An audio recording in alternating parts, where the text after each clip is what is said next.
수익률을 단기간에 화끈하게 끌어올릴 수 있을 만한 종목 발굴해 오셨다고 하니까요. 바로 들어보겠습니다. 최명성 전문가님, 오늘 어떤 종목 가지고 오셨을까요? 오늘 김도영 전문가님 준비하셨네요.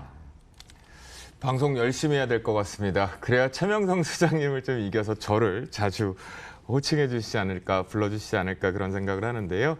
제가 지난 주말에 날씨도 좋긴 좋았지만 다시 한번 2개월마다 가서 시장을 좀 분석하는 종목군 중에 하나를 오늘 가지고 나왔습니다. 아마도 최근에 시진핑 주석의 방한 부분이 결렬이 되었고 이에 더하기 또다시 이제 면세 사업자들의 추가적인 라이센스 부분 때문에 우려감이 있었는데요. 바로 제가 지난 주말에 호텔 신라 면세점을 다시 한번 다녀왔습니다. 실제 과연 이 속에서 제가 FNF도 발굴할 수 있었고 아모레퍼시픽의 흐름이라든가 LG생활건강 그리고 또다시 중저가 브랜드들에 대한 매수 타이밍들의 접소를 좀 잡아봤었는데요. 오늘 가지고 나온 종목은 바로 LG생활건강을 언급드리도록 하겠습니다. 사실 동사는 워낙 잘 알고 계시는데요. 앞에서 설명드렸던 대외적인 악재는 저는 사실은 그냥 악재일 뿐이다라는 표현을 좀 드리겠습니다. 즉 무슨 얘기냐면 동사가 100만 원대부터 150만 원까지 대략 50% 가까이 아주 강한 상승세를 가져왔는데요. 이 속에서의 특징은 뭐였죠? 실적이란 부분도 있었지만 실제 우리가 사드 부근에 대한 위축되었던 중국 사업의 다시 정상 궤도화라는 부분이었죠. 사실 제가 여기에서 경쟁사인 아모레퍼시픽하고 상당히 비교를 해서 언급을 드리는데요. 예전에는 아모레퍼시픽을 색조 부분에 대한 강점으로 저도 매수 타이밍들을 많이 잡았었습니다. 하지만 최근에는 LG생활건강 쪽을 좀 더 집중적으로 보는 이유가 하나가 있습니다. 바로 여러분들도요. 이번 주 중에 만약에 근처에 있는 면세점을 한번 가보시기 바랍니다. 그러면 특명하게 갈립니다. 브랜드 자체가 고가 브랜드 마케팅을 성공을 하면서 LG생활건강 쪽이 오히려 줄 서서 외국인들의 매수해서 가져가는, 그러니까 판매해서 가져오는 형태가 많이 늘어나고 있다. 특히 보따리장도 그런 부분인데요. 이 부분을 놓고 보는 것과 하나, 그다음에 동남아시아 쪽에서 그동안까지는 우리가 조인트 벤처 개념으로 해서 서로 영업권을 주고 그 현지에서 대응을 했었는데요. 이 부분이 이제 직접적으로 가지고 있죠.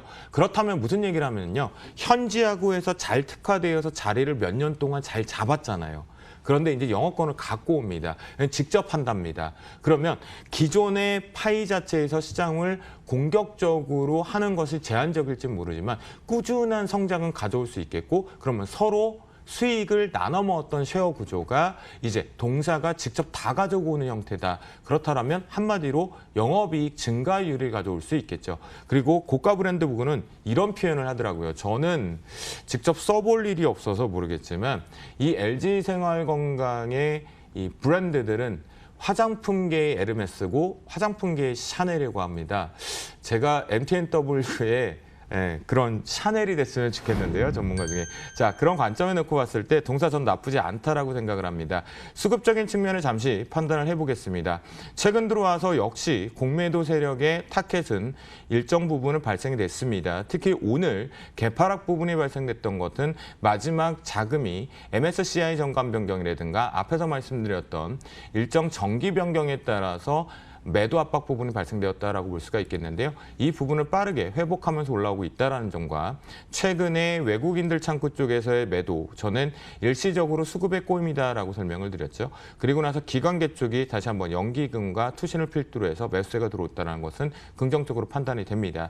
그래서 이 부분은요. 저는 공포에 한번 매수를 해보자. 오늘 호텔 신라 그리고 LG생활건강, 아모레퍼시픽 등과 관련된 우리가 관광객 수요 부분과 놓고 봤을 때 우리나라를 대표하는 뷰티, 뷰티 브랜드 쪽에서는 저는 타겟타를 좀 세워보도록 하겠는데요.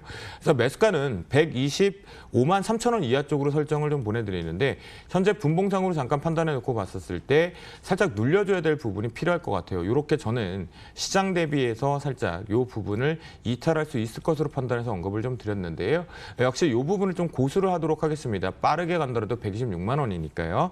그렇게 하면서 목표가 짧게 한번 우리가 보자라는 관점입니다. 왜냐하면 시장의 분위기 파악하고 올라타면 그대로 보입니다. 그래서 1차 목표가 131만 원을 설정을 해드리도록 하겠고요. 손절가는 오늘 아래 꼬리의 의미를 부여할 수 있지만 여진이 있다라고 판단을 했을 때 117만 6천 원으로 설정을 하는데요. 바로 이 부분은요. 117만 6천 원 이 정도 자리는 바로 지난번에 돌파하고 강력하게 지지를 했던 구간의 하단 밴드다라는 걸 놓고 판단해 보신다라면 지금부터 분할 매수 조건 반드시 필요한 종목군 중에 하나다라고 말씀드리도록 하겠습니다. 네, 뭐 수익률도 명품 못지 않은 상승률을 나타낼 수 있을까요? LG생활건강 앞으로의 흐름 저도 체크를 해보겠습니다. 고수의 영역 들여다봤고요. 시장 좀 엇갈린 방향성을 나타내고 있습니다. 최명성 소장님 짧게 전략 챙겨주시겠어요? 예, 오늘 보면 이제 기관 쪽에서 기관 금융투자 투신 연기금 쪽에서 전부 매수가 들어오고 있습니다. 그래서 제 생각에는 좀 정부 쪽에서 방어가 나온 것 같아요. 그래서 항상 좀 이렇게 힘들 때는 기관 방어 또 정부 쪽 이렇게 거기서 방어가 나오는데 지금 현재 방어가 나온 것 같아요. 그리고 그 차트를 보시면은 현재 그 거래소 코스닥 차트인데 거래소 차트도 하향 또 코스닥 차트도 하향인데 보시면 거래량이 없습니다. 거래량이 거의 반으로 줄었네요. 그래서 누군가는 물량을 좀 내놔도 기관 쪽에서 매수가 들어오고 거래량이 없으니까 좀 정부를 믿고 한번 좀 이번 주는 좀 희망차게 좀 시작했으면 좋겠습니다.